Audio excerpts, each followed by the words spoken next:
Hi everyone, welcome back to my channel. Thank you so much for joining me for today's video. So for today we will see together how to prepare a unit plan. In this video we're going to explore the following points. What's a unit plan, how to plan a unit, what are the basic elements in a unit plan, and as usual I'm going to share with you a sample of how to do things. So let's get started.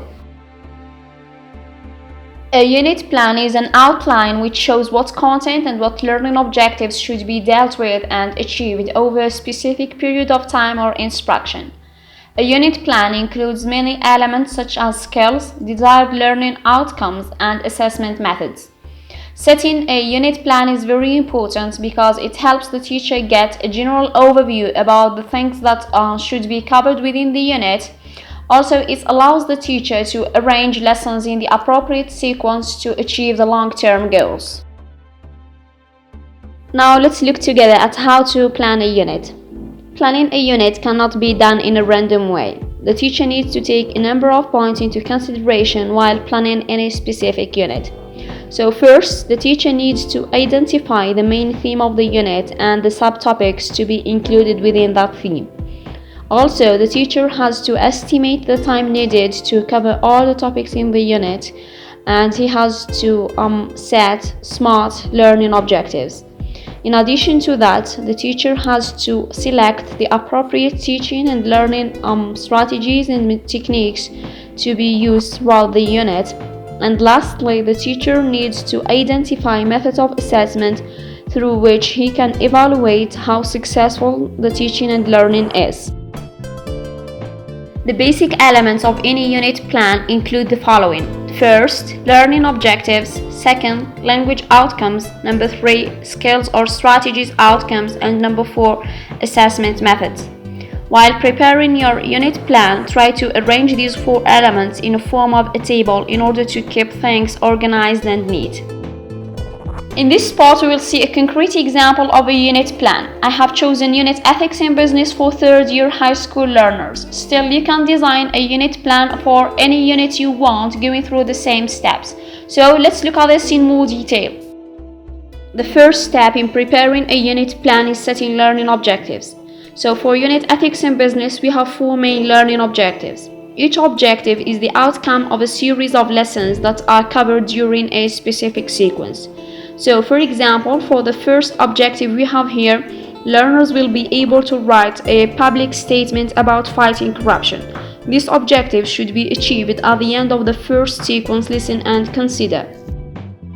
Similarly, with the other sequences, we have the following learning objectives. Learners will be able to write an opinion article about the phenomenon of counterfeiting. Also, we have students will be able to initiate a debate expressing agreement and disagreement on the issue of ethics in business. This objective is mainly related to sequence listening and speaking, but still it can be integrated within the other sequences. The last objective we have here is that students will be able to write a policy statement. Personally, I don't keep the same objective since I don't use the same content of the book. The objective I set is that students will be able to write an expository article about the phenomenon of child labor. The second element is language outcomes. They refer to a number of functions and notions that are needed to achieve the aforementioned learning objectives. So, the functions to be dealt with in Unit Ethics in Business include the following. Expressing condition, expressing wishes and regrets, advising, expressing cause and result, and also expressing opinion. As far as grammatical functions are concerned, in Unit Ethics in Business we have the following points. We have the link words providing that, provided that, so long as, and as long as. We have also the expressions I wish, it's high time, or it's about time. We have the verb idiom had better and had better not. We have so plus adjective plus that, or such plus noun phrase plus that, in addition to the passive form. Concerning lexis and phonology, the points to be covered include the following.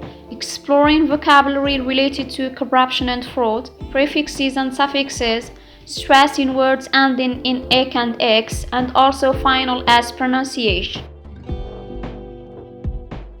The third element is skills or strategies outcomes. This part focuses on the four primary skills: listening, speaking, reading and writing, and some communication strategies.